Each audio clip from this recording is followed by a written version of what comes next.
Hey guys, today I have a book haul to share with you.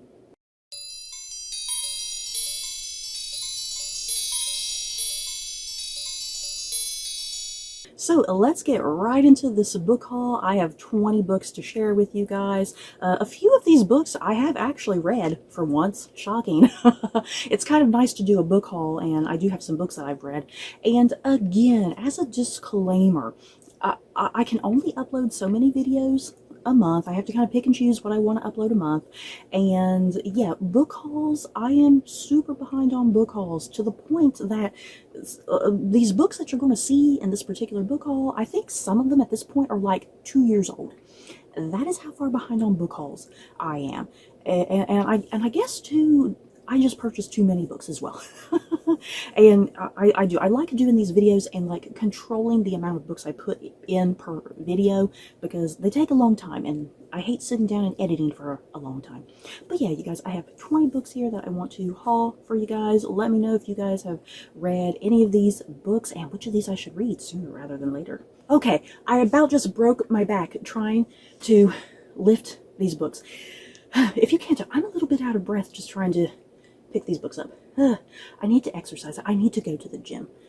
You guys, hauling books is a workout, okay? It's not fun. Oh my god. Okay. Oh Lord, my arm. I have little arms. You guys, I have little arms, and this is heavy. Oh my god, why? This was a bad idea.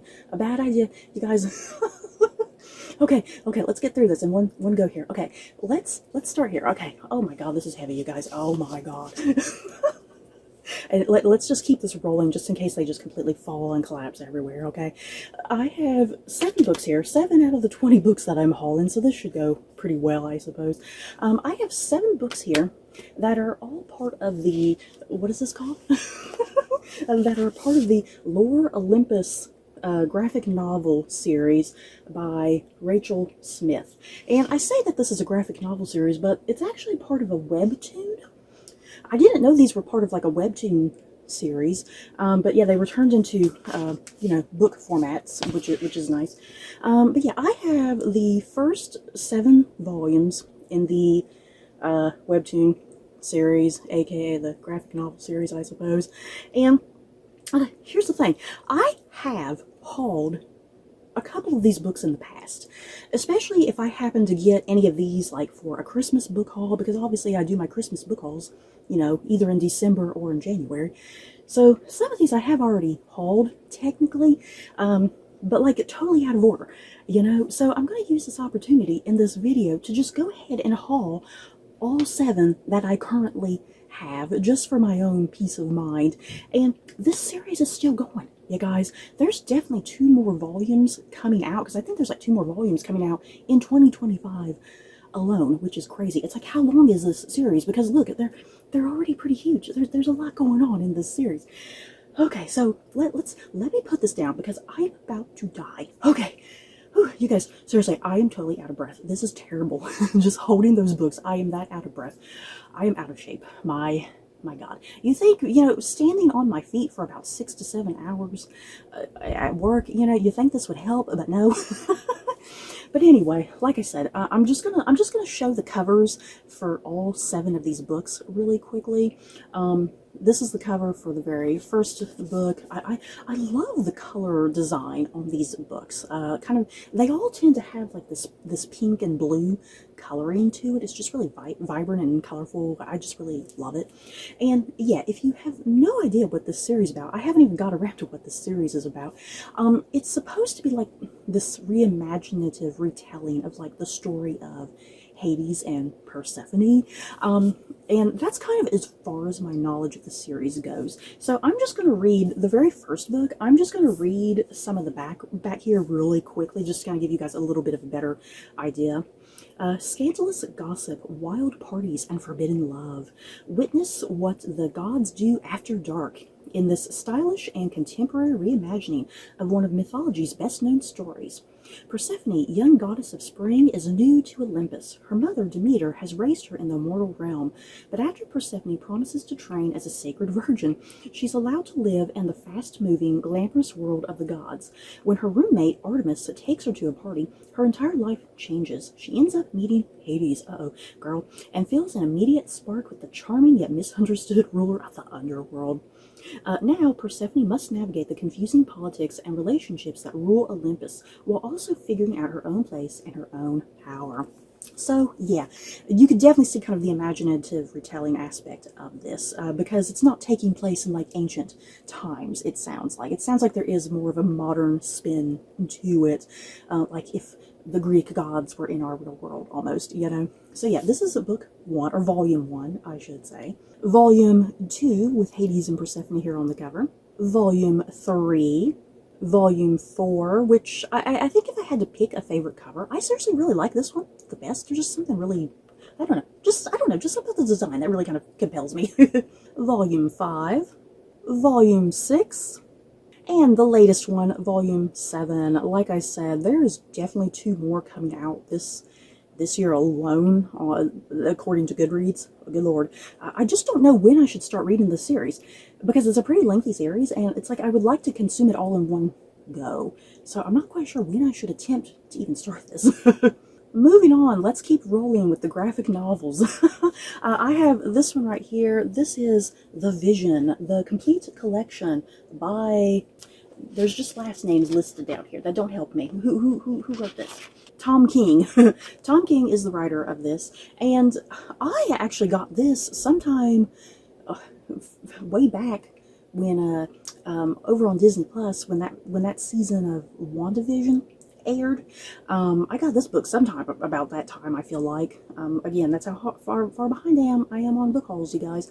And the WandaVision TV show, I think, is kind of loosely based off of this graphic novel, and I could tell that because even when I was flipping through it, there were a lot of familiar images, a lot of familiar characters, just a lot of familiar kind of things kind of going on here that I could see the basis in the TV show, what they were kind of drawing from. So yeah, I'm excited to get to this at some time in the future. I wish I could read more Marvel comics more often, because the few Marvel comics that I have read, I have enjoyed for the most part.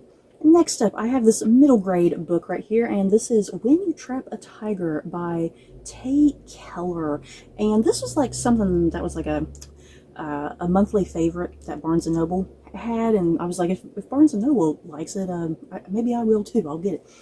So let's see. Lily has a superpower. She can turn invisible. Well, not really, but being shy and quiet means that Lily hears and sees things she shouldn't, like her mom and older sister fighting, or the magical tiger straight out of her Korean folktales.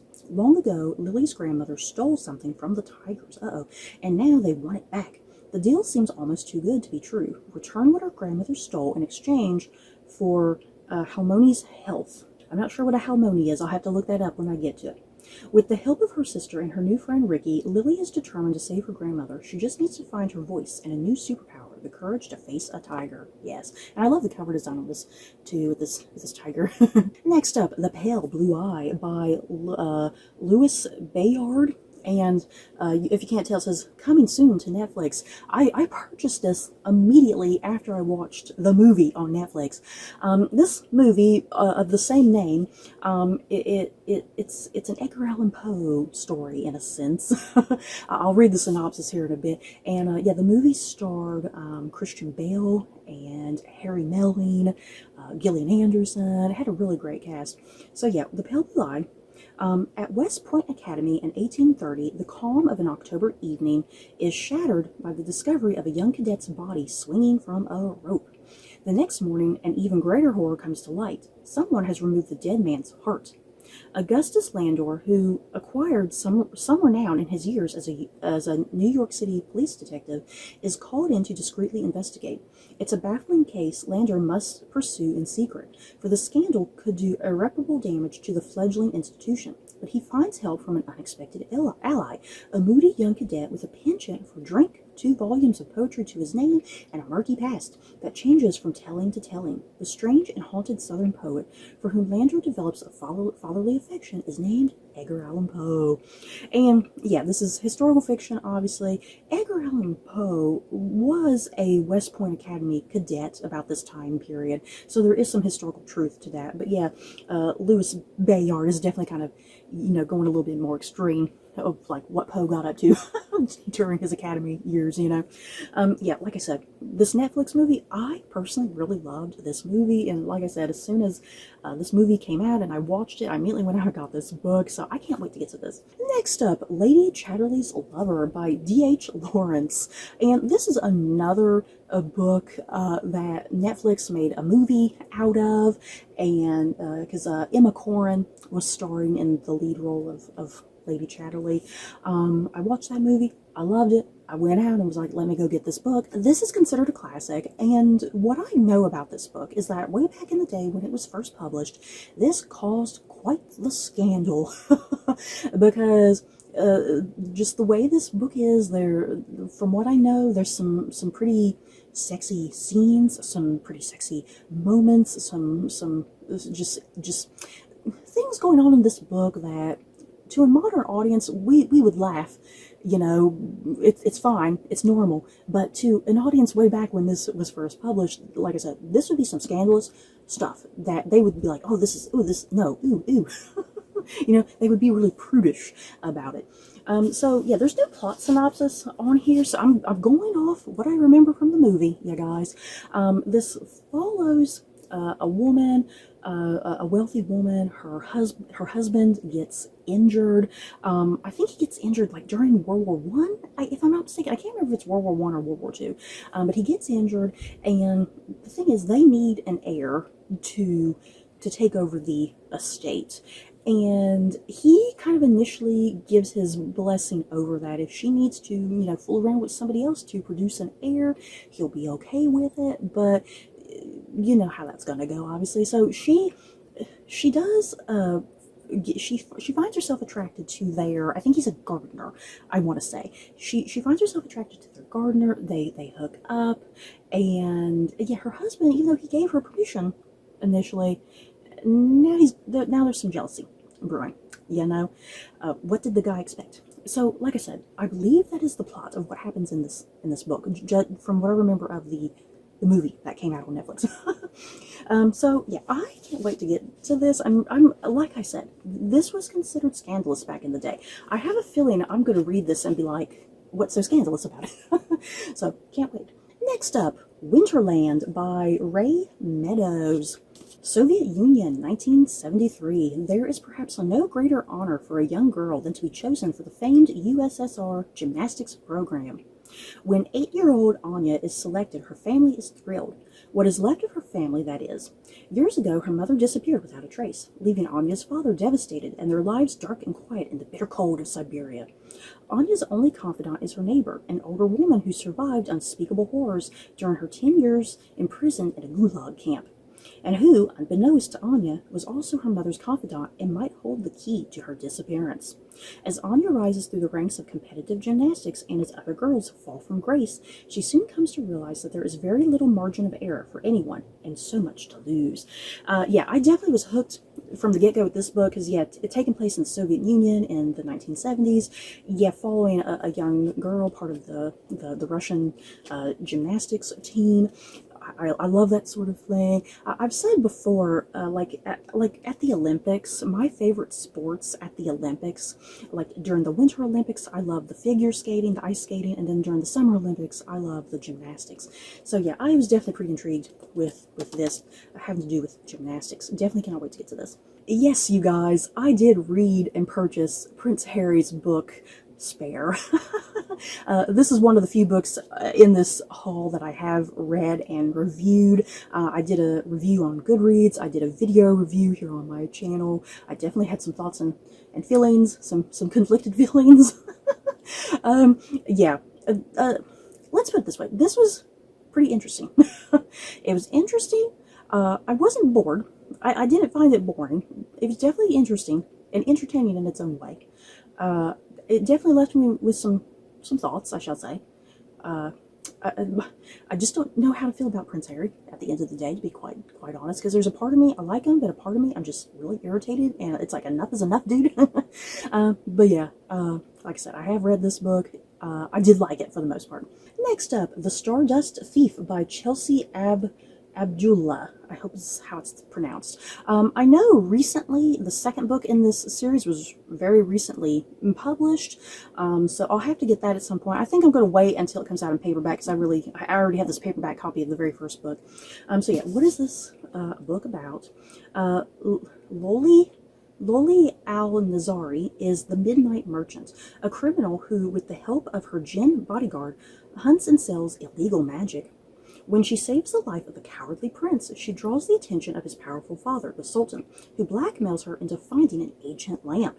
With no choice but to obey or be executed, Luli journeys with the Sultan's oldest son to find the artifact. So yeah, this sounds kind of like an Aladdin reimagining, but more from the female perspective, it sounds like. I definitely cannot wait to get to this. I like the idea of how this is reimagining Aladdin. Next up, a book that I have read and reviewed both on Goodreads and here on my channel. This is When You Wish Upon a Star, A Twisted Tale by Elizabeth Lamb. And this is part of the Twisted Tales series that Disney Publishing puts out. And the thing with this entire series, they always ask some sort of what-if question. The aim is to change some pivotal aspect of the cartoons that you love and enjoy, change it, and how is that going to affect something in the narrative. So this one is asking, what if the blue fairy wasn't supposed to help Pinocchio? Because as we know, she does help Pinocchio in the original cartoon. So yeah, this is asking, what if she didn't? So yeah, this whole book is focused on the blue fairy. More than anything, it's a prequel about the blue fairy and her life and how she becomes the blue fairy. And the Pinocchio aspect of this story literally doesn't even happen till like the last 50 pages of this book, you guys, which I personally kind of found a little frustrating. But other than that, I enjoyed this book. I really liked it. I liked kind of this creative take on the blue fairy and where she came from and what her origins were. Next up, Sea Change by Jenna Chung. And what an interesting cover design with this octopus. Let's see. Ro is stuck. She's just entered her 30s. She's estranged from her mother, and her boyfriend has just left her to join a mission to Mars. My God, what an ordeal. Her days are spent dragging herself to her menial job at a mall aquarium, and her nights are spent drinking sharktinis, Mountain Dew, and copious amounts of gin, plus a hint of jalapeno. With her best friend pulling away to focus on her upcoming wedding, Ro's closest companion is Dolores, a giant Pacific octopus who also happens to be Ro's last remaining link to her father, a marine biologist who disappeared while on an expedition when Ro was a teenager. When Dolores is sold to a wealthy investor intent on moving her to a private aquarium, Ro finds herself on the precipice of self-destruction. Wading through memories of her youth, Ro realizes she can either lose herself in the undertow of reminiscence or finally come to terms with her childhood trauma, recommit to those around her, and find her place in an ever-changing world. This seriously sounds really cute and charming. Yeah, guys, this woman kind of having like, not exactly a midlife crisis, you know, kind of like a pre-midlife crisis. I get that. So I can't wait to get to this as well. I'm going to say that for all these books, you guys. I'm sorry. Next up, another book that I have read and reviewed on my channel, and this is The Salt Grows Heavy by Cassandra Call. And let me tell you about this book, because this was super fascinating, you guys. You may think you know how the fairy tale goes. A mermaid comes ashore and weds the prince, but what the fables forget is that mermaids have teeth. And now her daughters have devoured the kingdom and burned it to ashes. On the run, the mermaid is joined by a mysterious plague doctor with a darkness of their own. Deep in the eerie snow-crusted forest, the pair stumble upon a village of ageless children who thirst for blood and the three saints who control them. The mermaid and her doctor must embrace the cruelest parts of their true natures if they hope to survive. And yeah, guys, this is a very tiny book, if you cannot tell. I think it's under 200 pages. Let me look. No, it's under 100 pages. It's sitting pretty much right at 100 pages, you guys. I was a little conflicted about how I felt about this book.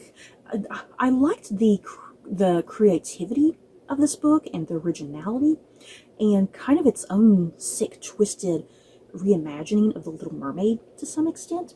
So there were aspects of this book that I liked. I liked the characters of the mermaid and the plague doctor. They were fascinating in their own right. But what I took issue with this book is that I do feel like it was overly gross, because this is a horror book. This is considered part of the horror genre, and sometimes there was just, to me, it was just an overabundance of gore and blood and like limbs, like things like eyes, fingers, nails, it was just, it's a very icky book, and I kind of had a little bit of trouble with that. It made me a little too squeamish, I think. And for another, Cassandra Call's writing, I found super highly pretentious. Sometimes I had to stop what I was doing and get out a dictionary to figure out what the hell was going on and what the metaphor of a sentence was. It was just, this was, like I said, it's under 100 pages. I found it just overly highly pretentious. You shouldn't have to stop what you're doing to pull out a dictionary while you're reading. So that's why I say I'm kind of conflicted about this book, because I liked the originality of it and I liked the characters, but just, yeah, the pretentiousness, the over-graphicness of violence and gore was a little too much for me. Next up, Blind Spots by Thomas Mullen. 7 years ago, everyone in the world went blind in a matter of months. Technology helped people adjust to the new normal by creating a device that approximates vision, downloading visual data directly into people's brains. Oh yeah, fascinating. Oh man, wouldn't that be great if we can do something like that now? Maybe we can, and we just don't know about it. Let's see. But what happens when someone finds a way to hack the device and change what people see? Uh-oh. Homicide detective Mark Owens has been on the force since The Blinding. When a scientist is murdered and the only witness insists the killer was blacked out of her vision, Owens doesn't believe her until a similar murder happens in front of him, with suspects ranging from tech billionaires to anti-modernity cultists. And with the bodies piling up, Owens must conduct an investigation in which he can't even trust his own eyes. Yeah, I just find this so interesting. Years ago, the world just went completely blind. There's technology that helps people see. I love the originality and creativity of this. I can't wait to see how it goes. Next up, Queens of Wonderland by Gamma Ray Martinez. And this is book 2 in this particular series called the Defenders of Lore series.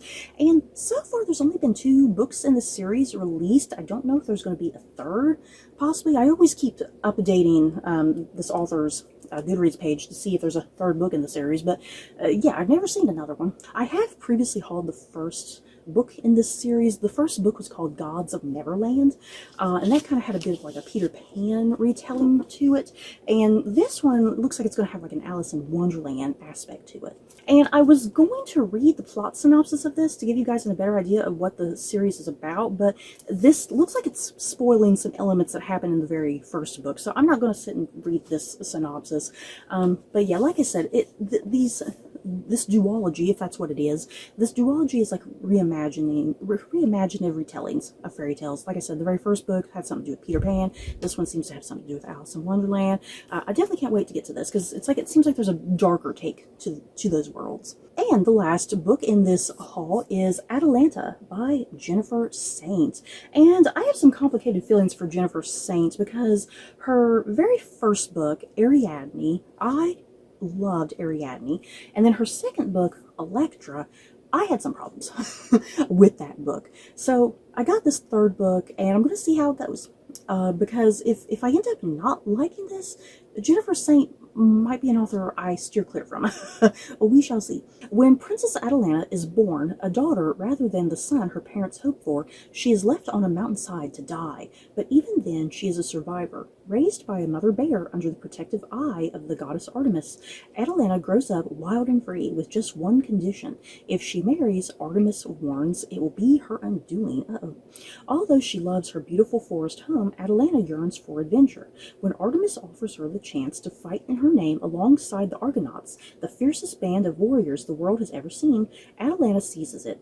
The Argonauts' quest for the Golden Fleece is filled with impossible challenges, but Atalanta proves herself equal to the men she fights alongside, as she is swept into a passionate affair in defiance of Artemis's warning. She begins to question the goddess's true intentions. Can Atalanta carve out her own legendary place in a world of men while staying true to her heart?